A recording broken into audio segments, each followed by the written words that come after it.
નમસ્કાર દર્શક મિત્રો, આપ જોઈ રહ્યા છો સાજી સમાચાર .live. હવે જોઈએ અગત્યના સમાચાર. માંજલપુર વ્રજધામ આધ્યાત્મિક સંકુલ સંચાલિત વલ્લભ યુથ ઓર્ગેનાઇઝેશન VYO કમિટીના વાઇસ પ્રેસિડેન્ટ શ્રી કિરીટભાઈ જોશી અને કમિટીના સેક્રેટરી અને ઈસ્ટ ઝોનના પ્રભારી નિમિષાબેન મહેતાએ પર્યાવરણને બચાવવા અને POPની મૂર્તિઓના બદલે ગણપતિની માટીની મૂર્તિઓનો લોકોમાં વધુમાં વધુ ઉપયોગ કરે તે માટે માર્ગદર્શન માટે આજે ગોરવા અને લક્ષ્મીપુરાની CK પ્રજાપતિ સ્કૂલના બંને સેશનમાં 600 જેટલા વિદ્યાર્થીઓને ગણપતિની માટીની મૂર્તિ બનાવવાનું અને તેના વિસર્જન માટે માટીના કુંડાનું વિતરણ કરવાનો સુંદર કાર્યક્રમ કર્યો છે.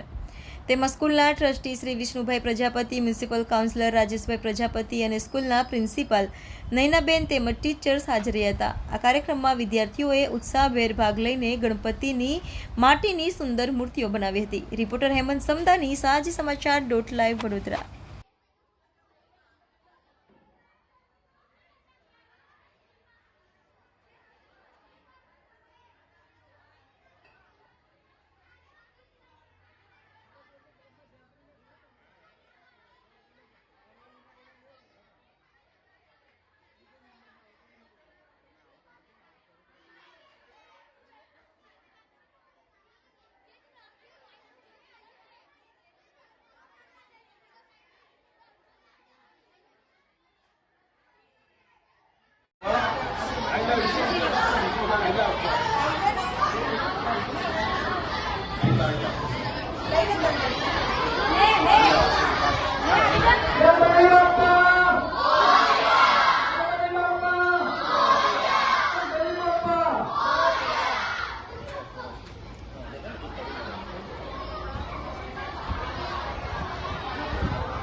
आज रोज युवाओं माध्यमથી CK પ્રજાપતિ સ્કૂલ બલસુભાઈ પ્રજાપતિ, વિષ્ણુભાઈ અને રાજેશભાઈનો ખૂબ સહકાર રહ્યો અને ખૂબ સુંદર રીતે અમે આજે અહીંયા આગળ પર્યાવરણને ધ્યાન રાખી અને અમારા માટે બહુ સુંદર કાર્યક્રમ કર્યો.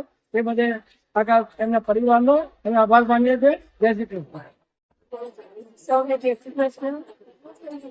યોગ સંસ્થા દ્વારા અમારી શાળા CK પ્રજાપતિ વિદ્યાલય વિભાગ 2 માં માટીના ગણપતિ બનાવવાનું આયોજન કરવામાં આવ્યું હતું, જેમાં મુખ્ય પ્રેરણા આપનાર નિમિષાબેન અને કિરીટભાઈ, જેઓએ વિદ્યાર્થીઓને માટીના ગણપતિ બનાવવા એ કેમ બનાવવા એ કારણ સાથે આપણે અત્યારે જોઈ રહ્યો છે કે ગ્લોબલ વોર્મિંગનો પ્રોબ્લેમ દરેક જગ્યાએ છે અને આપણા નદી નાળા અશુદ્ધ થઈ રહ્યા છે, તો એનું શુદ્ધ પણ રખાય, જ્યાં ગંદકી ન થાય નદી નાળામાં અને ચોખ્ખા રહે. આપણે અત્યારે જોઈએ છે કે આપણે પૂરની પરિસ્થિતિ આવી રહી છે. શા કારણે? કે વિશ્વામિત્રીમાં પુરાવા માંડી છે, એના કારણે વડોદરામાં આટલું પૂર આવ્યું છે.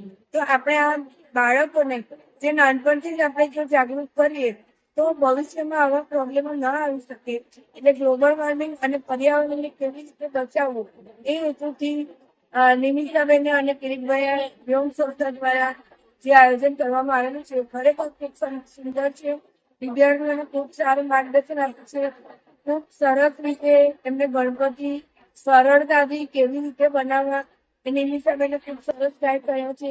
સાથે શણગાર પણ સજ્યા છે એટલે ગણપતિ બાપા જાણે હમણાં જ બોલ્યું કે એવું સરસ ગાઈડલાઈન અમને પૂરી પાડી છે. એમના માર્ગદર્શન હેઠળ અહીંયા 500 વિદ્યાર્થીઓએ ગણપતિ બનાવેલા છે.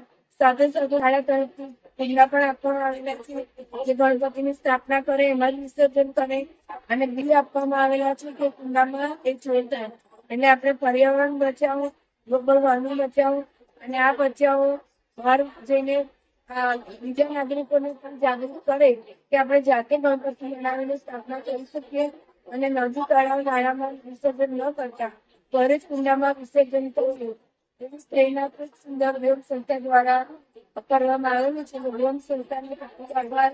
નિમિષાબેન અંબાલાલભાઈ જેઓએ અમારા વિદ્યાર્થીઓને માર્ગદર્શન આપ્યું છે અને આટલી સુંદર કાર્યક્રમનું આયોજન કર્યું છે તે બદલ સંસ્થાને અમે પણ ખૂબ આભાર.